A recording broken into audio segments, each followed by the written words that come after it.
Bueno, buenas tardes a todos y a todas. Hoy día nos toca ver el ítem número 7 de la evaluación de los pacientes, que corresponde al ítem de evaluación del movimiento pasivo.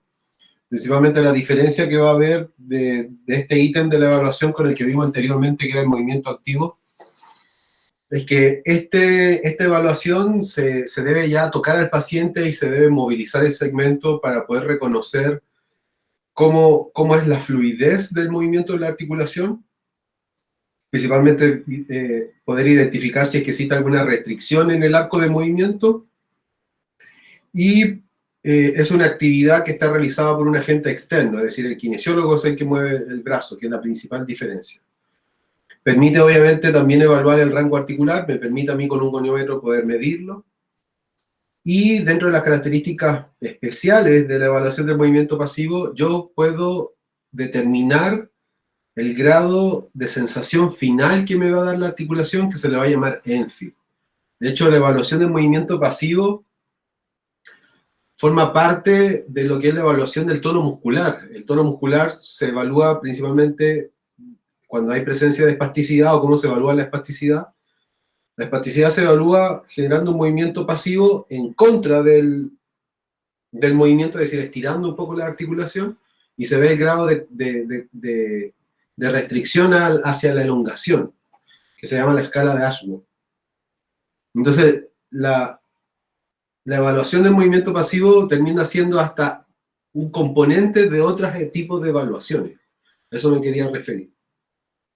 Entonces, permite, a lo que quiero, como un poco antes de entrar en el detalle, lo que quiero resumir es que permite principalmente evaluar el rango de movimiento, permite hacer una medición goniométrica, y principalmente es capaz de identificar la sensación del final del movimiento, cómo está la restricción si es que existe. Entonces, la evaluación del movimiento pasivo tiene los siguientes objetivos. Tiene el objetivo de observar la reactividad articular, que puede ser alta. Por ejemplo, si yo tengo un paciente que tiene un dolor alto, obviamente le va a doler antes de que yo encuentre la restricción, y de hecho va a tener un dolor en reposo. Eso va a ser las características. Porque como la evaluación de movimiento pasivo me permite a mí evaluar la reactividad articular, principalmente en un paciente que tenga una alta reactividad articular, lo que va a suceder es que va a haber un dolor antes de encontrar la restricción, y principalmente el paciente va a manifestar dolor en el reposo. Si la reactividad articular es media, principalmente va a haber un dolor cuando yo encuentre la restricción, y el paciente va a manifestar que le duele principalmente la articulación cuando realiza la actividad. Por otro lado, cuando la reactividad articular sea baja, obviamente se va a entender que el paciente no tiene dolor. Y el otro objetivo de la evaluación de movimiento pasivo va a ser evaluar los ENFI, que es algo que vamos a entrar en detalle un poquito más adelante. Entonces, hay una escala llamada la escala de movilidad de Paris, que va del 0 al 6, donde el valor 3 vendría a ser el normal, es decir, el valor 3 da el medio y ese es el normal. Y luego, el aumento del valor principalmente es una hipermovilidad, y corresponde principalmente el número 4 a un leve aumento del movimiento, y además Paris en su libro plantea un poco cuál es el tratamiento que hay que hacer. Entonces, el 3 es el normal, el 4 es un leve aumento del movimiento, que sería una hipermovilidad leve, no tiene ninguna importancia, es como aquellas personas que tienen hipermovilidades porque son hiperlaxos. Luego, el grado 5 sería un considerable aumento del movimiento, que también sería una hipermovilidad, y eso sería una hipermovilidad intensa. Principalmente ahí Paris lo que plantea es que lo que hay que hacer son actividades estabilizadoras, colocar un tape, una OTP, quizás ejercicios de estabilización, un taping funcional, uno neuromuscular, etc. Y el grado 6 sería ya que la articulación esté inestable, una articulación que estuviera luxada en esa situación. Y que ahí, obviamente, dependiendo del grado del esguince y el grado de luxación, probablemente se tenga que hacer cirugía. Hacia la disminución del movimiento, principalmente una restricción leve del movimiento, eso sería una hipomovilidad leve. Y esa hipomovilidad leve, principalmente Paris lo que plantea es que lo que habría que hacer es elongar y manipular la articulación. En tanto, en la graduación 1 sería una restricción importante del movimiento, y esa hipomovilidad sería severa, y por lo tanto habría que elongar, pero de una manera ya progresiva. Ojalá, y también frecuente. Progresiva y frecuentemente. Y luego una graduación cero sería el paciente que está anquilosado, es decir, que ya tiene una fijación en la articulación y que no da movimiento. Entonces, luego está el otro término, porque al final esta sería como la forma de evaluar el movimiento pasivo, en lo que se refiere principalmente a esta reactividad articular. Pero, por el otro lado, que corresponde a la identificación del Enfield, el autor del Enfield es principalmente Siria, que es el autor de un libro llamado Tratamiento por Manipulación de Masaje e Inyecciones, que es un libro de ortopedia, de medicina ortopédica. Siria, de hecho, fue uno de los fisiatras más importantes en torno a un masaje que se llama el masaje de Siria, que es un masaje transversal sobre la fibra del tendón, que se utiliza mucho para poder aliviar la sintomatología de las tendinitis.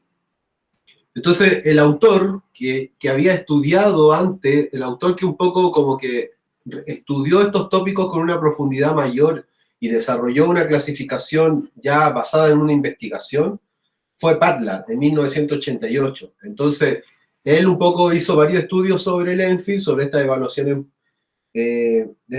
evaluaciones de movilidad pasiva, y con una confiabilidad mayor que el 0,001%, él decía que los Enfield del codo se podrían clasificar casi de manera segura. Si yo coloco a 2 kinesiólogos y evalúan el Enfield del codo, todos deberían llegar a la misma sensación.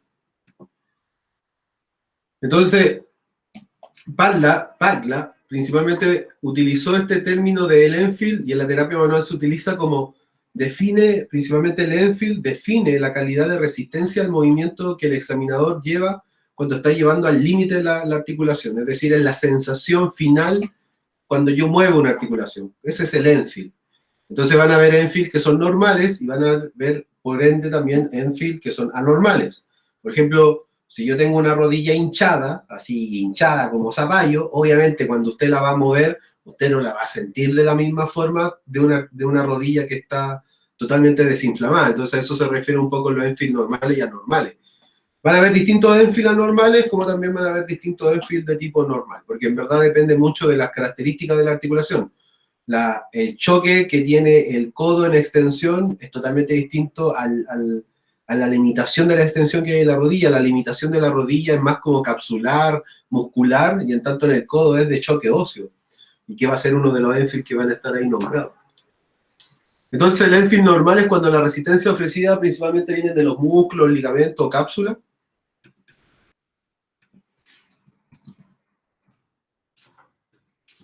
O cápsulas articulares.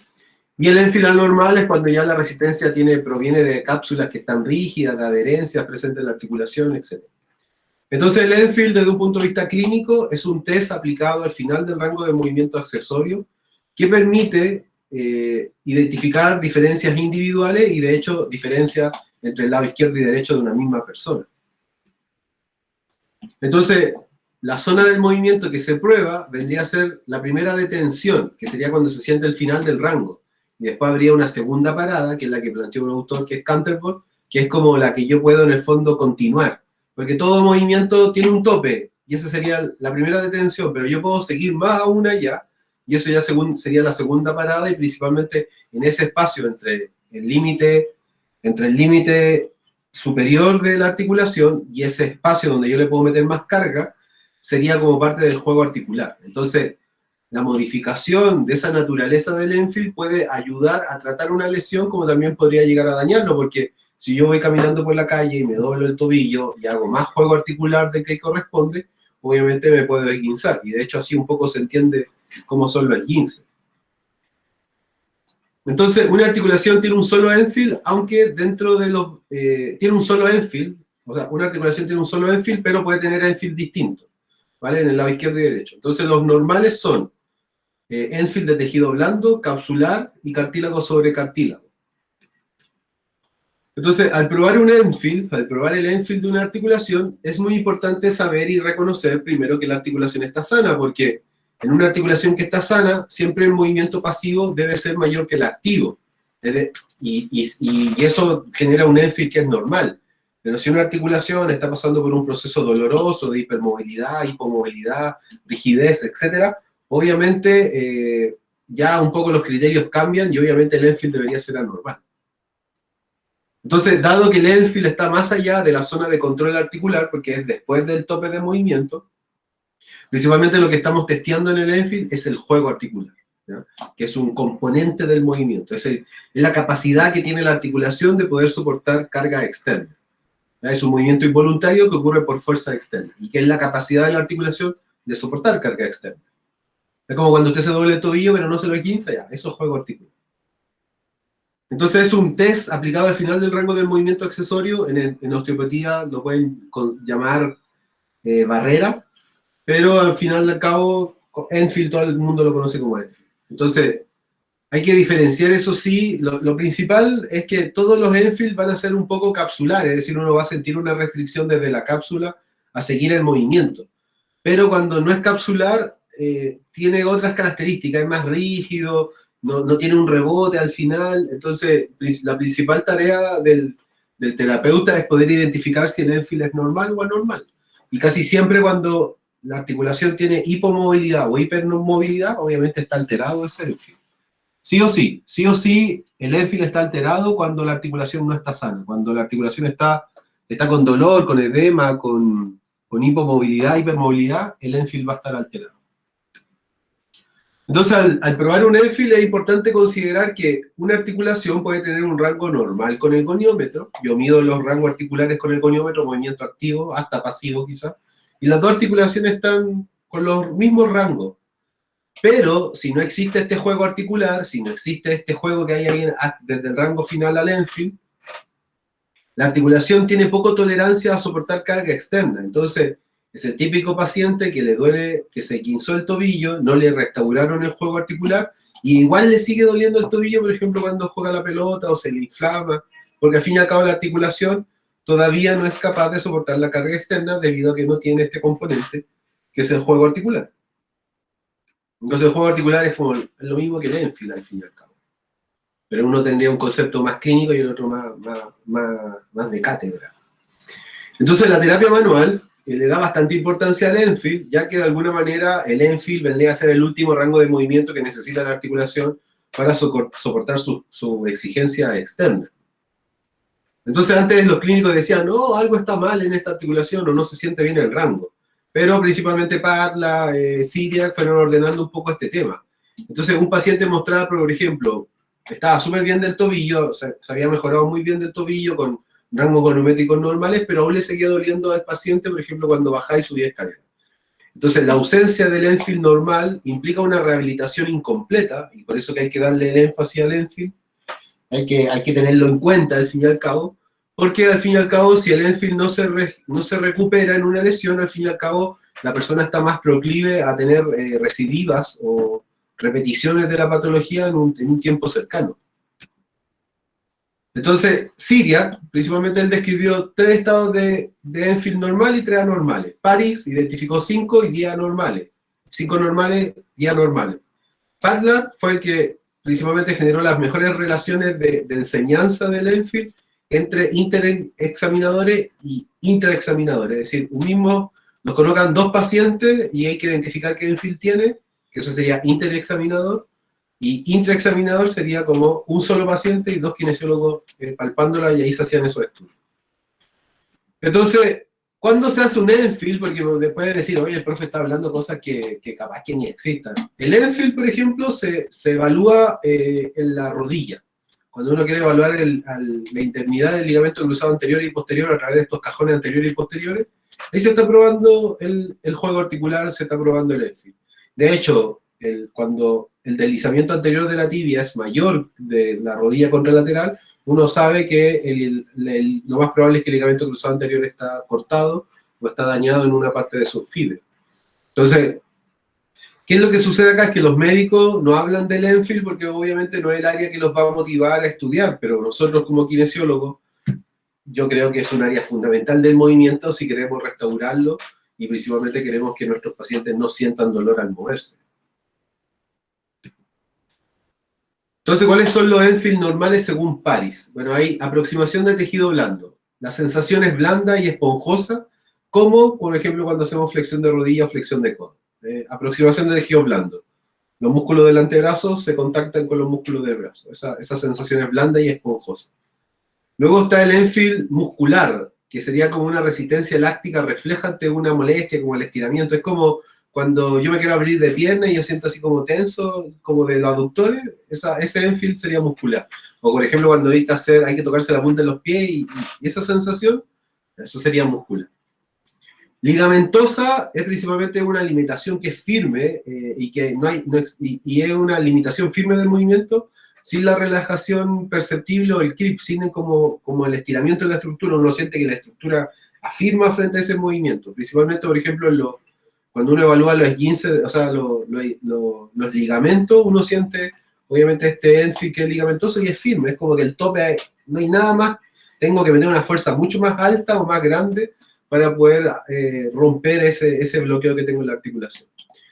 El Enfield normal cartilaginoso principalmente ocurre, por ejemplo, en la extensión del codo, donde chocan los elementos óseos, pero ahí hay una almohadilla, hay unos cartílagos que ayudan ahí a ese contacto.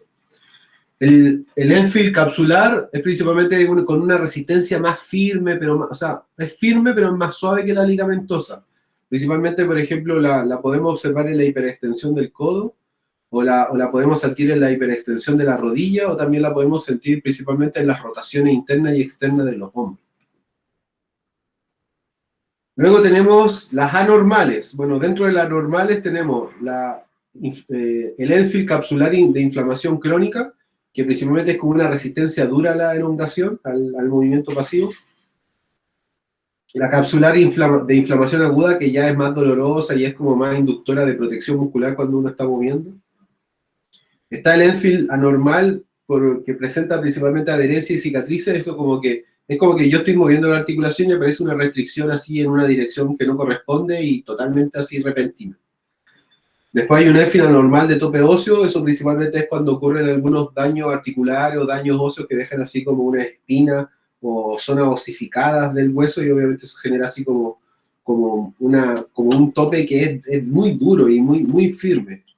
Después tenemos el Enfield anormal de roce óseo, que sería así como una especie de raspado más dificultoso. Por ejemplo, se da mucho en las condromalasias rotulianas de tipo avanzada. Yo quiero mover la rótula y siento así como que la rodilla raspa. Luego tenemos la de rebote elástico, que eso es como cuando, por ejemplo, es como un rebote que ocurre. Ocurre mucho cuando los meniscos están luxados en la rodilla o los meniscos están dañados en la menisca. Es como un retroceso blando elástico. Es como que yo estoy moviendo y como que la rodilla como que se estira y después se suelta, así como rápido, como si tuviera como un juego del elástico, pero muy momentáneo. Después está el Enfield anormal del Panus, que es un crujido blando, que principalmente se debe a que hay una invaginación sinovial dentro de la articulación. Ocurre principalmente en la extensión del codo.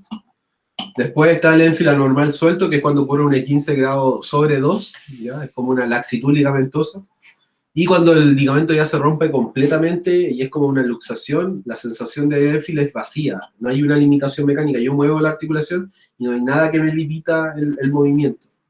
Ocurre obviamente en la rotura grado 3 de elementos anatómicos.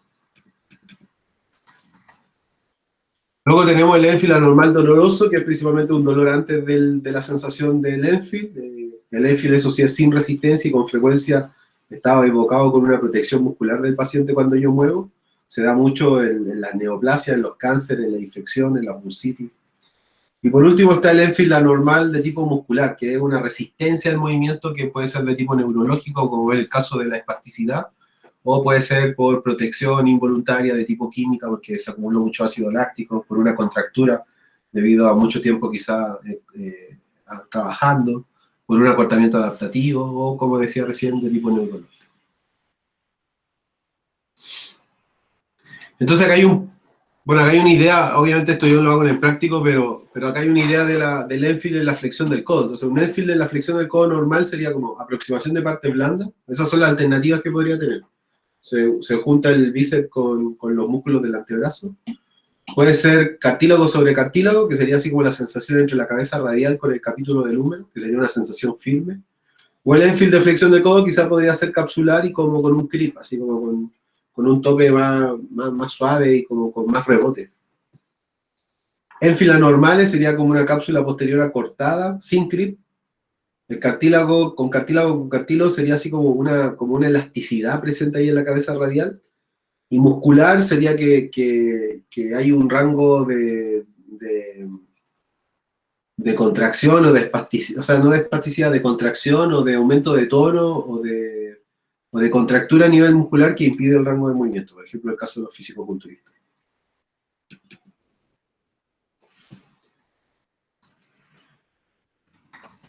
Inelástico. Otro de Enfield, por ejemplo, esto sería un tipo de Enfield. Otro tipo de Enfield es lo mismo. Ahora, en la extensión del codo, esta era la flexión del codo.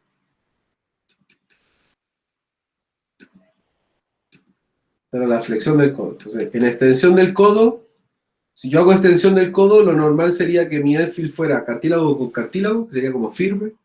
Cápsula articular, que sería así como un creep, como una sensación de tensión. Y muscular, por los músculos, que sería como tipo elástico. Lo anormales sería cojín graso o panas, que es como un chapoteo ahí crujiente y blando cuando el codo llega a la extensión completa. Capsular, una cápsula que está corta, que sería como una alta resistencia al movimiento, y cuando está doloroso, que principalmente podría ser por un atrapamiento o un desgarro, ese sería un tipo de Enfield anormal en la extensión del codo. Entonces, cuando yo estoy moviendo tanto de manera activa como pasiva, yo puedo conseguir cierta información relevante y que me puede ayudar mucho al razonamiento clínico. Entonces, el dolor, hay que tener ojo con el dolor en el movimiento activo y pasivo, porque si hay dolor en el movimiento pasivo y activo, entonces el tejido no es el contráctil, porque para que sea el tejido contráctil solamente debería haber dolor al movimiento activo, no al movimiento pasivo, a menos que la lesión sea muy grande. Entonces, si hay dolor en el movimiento pasivo y además hay dolor en el movimiento activo, entonces no es el tejido contráctil, ¿ya? Hay que como un poco descartar quizás la unidad musculotendinosa. Si el dolor fuera solamente de tejido contráctil, el dolor solamente sería el movimiento activo. Si hay dolor en el movimiento activo y en el pasivo, pero en dirección opuesta, obviamente ahí lo que está afectado es la estructura contráctil. ¿Ya? Ahí lo que está dañado realmente es el músculo. Si el paciente tiene dolor al movimiento activo, pero le duele además estirar, el elemento contráctil, el músculo, es el que está dañado. Si el paciente tiene dolor en todos los movimientos o hay un gran componente emocional, obviamente uno debe pensar en una lesión de tipo severo.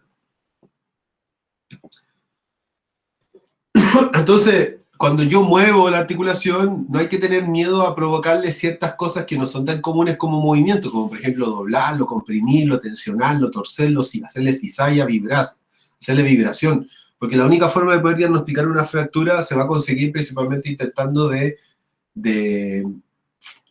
simular la misma fuerza que provocó el daño. Entonces, en lo que es la provocación de partes blandas, la interpretación de la provocación de los músculos y los tendones es que si el músculo está fuerte y está indoloro, es un músculo que está normal. Si el músculo está fuerte, tiene fuerza, usted lo ve fuerte, tiene movimiento activo, levanta alguna carga, pero está doloroso, es que es una disfunción menor. Si el músculo está débil y además está doloroso, eso es una lesión severa. Y si el músculo está débil y además está indoloro, es una lesión grave porque podría haber una rotura completa o una denervación del tejido muscular. Así que esas interpretaciones sobre la provocación en los músculos es importante, bueno, en este movimiento pasivo que hacemos.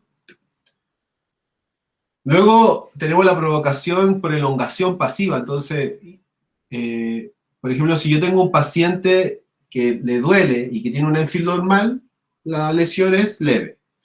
Si yo tengo un paciente que tiene dolor, pero además tiene un ligamento un poco más laxo, sería como una lesión moderada, un grado 2. Pero si el paciente no tiene dolor y no hay una barrera, no hay un choque, es una lesión severa. La mayoría de los pacientes que se lesionan de manera grave sienten un dolor una vez y después no sienten más dolor porque se liberan las endorfinas que bloquean el dolor para no sentir el dolor fuerte que va a haber. Entonces, hay que tener ojo, las lesiones más severas a veces no duelen, a veces pueden doler, pero a veces no duelen, y principalmente la sensación en el Enfield es una sensación de vacío, que no hay barrera, porque está todo roto. Entonces, es un dolor sin dolor y un Enfield vacío, una rotura total.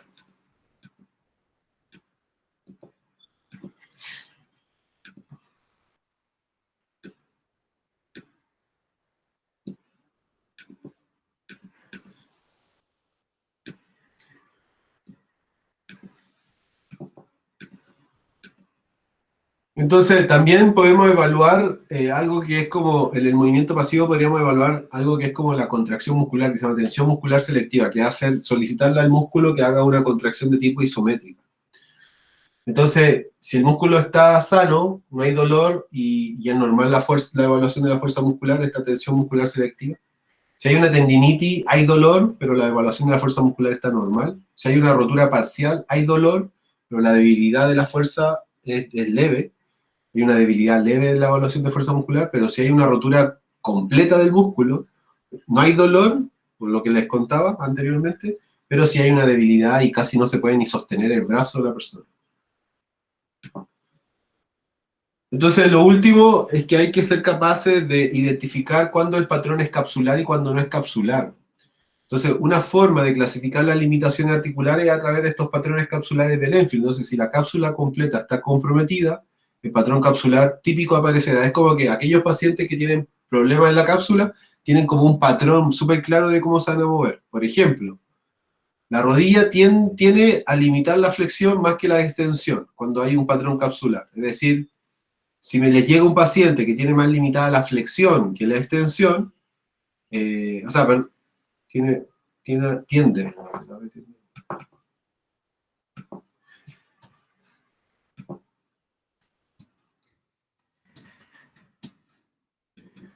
Si está más limitado la flexión que la extensión, por ejemplo, si en 90 grados de flexión es posible para el paciente, tampoco debería ser fácil una extensión fácil y completa. Entonces, los pacientes que tienen patrones capsulares en la rodilla, principalmente una de sus características es que no pueden hacer flexión más allá de 90 grados. Entonces, paciente con afección a nivel de la cápsula articular de la rodilla es un paciente que está limitado hasta los 90 grados, tanto de manera activa como pasiva. Y ahí aparece el patrón capsular.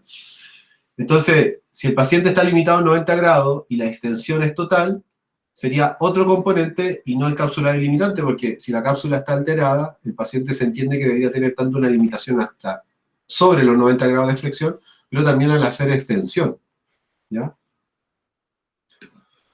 Entonces, los patrones capsulares, principalmente hay restricciones del ROM que tienen patrones muy específicos en todas las articulaciones y que principalmente las características son que el movimiento pasivo y activo son dolorosos en la misma dirección. Hay un movimiento resistido que es indoloro, el dolor aparece al final del rango y principalmente la estructura pasiva de la estructura, ligamento, cápsula, se encuentran afectados. Entonces, ejemplo de patrones capsulares. Las personas que tienen alguna afección capsular en el hombro siempre tienen una limitación primero de la flexión, luego de la BD, luego de la rotación interna, y en algunos casos, pero cuando es capsular no tienen limitación de la rotación externa. Los pacientes que tienen un patrón capsular de la rodilla tienden a tener más limitado la flexión que la extensión. Las personas que tienen una limitación capsular en el tobillo tienden a tener más limitación en la flexión plantar que dorsal. Y en el caso del codo, obviamente hay más limitación hacia la flexión que la extensión. Principalmente los pacientes que tienen problemas capsulares, como que les cuesta lograr el último grado de extensión, pero les cuesta mucho siempre superar la flexión. Están como pillados en flexión. Entonces, acá están los patrones capsulares, ¿ya? De las articulaciones, de la extremidad superior y de la extremidad inferior.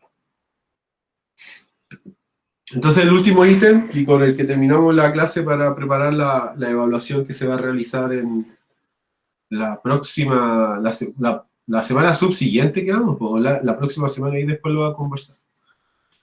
Bueno, el último ítem de la evaluación es la evaluación de los cuartos anteriores, superiores e inferiores. Acá, principalmente, lo que se hace es hacer una relación, por eso que no está escrito así como un ítem a desarrollar, porque al fin y al cabo es la relación que usted puede encontrar entre los pacientes que tienen problemas a niveles de extremidad superior y el origen del dolor o el origen del problema puede estar a nivel cervical o a nivel de la cintura escapular, por eso que se llama cuartos anteriores superiores, sería como cintura escapular, columna cervical, más extremidad superior. Y en el caso de los cuartos anteriores inferiores sería como si un paciente llega con un trastorno de la pierna, de la extremidad inferior, nunca dejar de lado de que quizá el paciente tiene un trastorno a nivel de la cintura pélvica o a nivel de la zona lumbar, porque eso está conectado.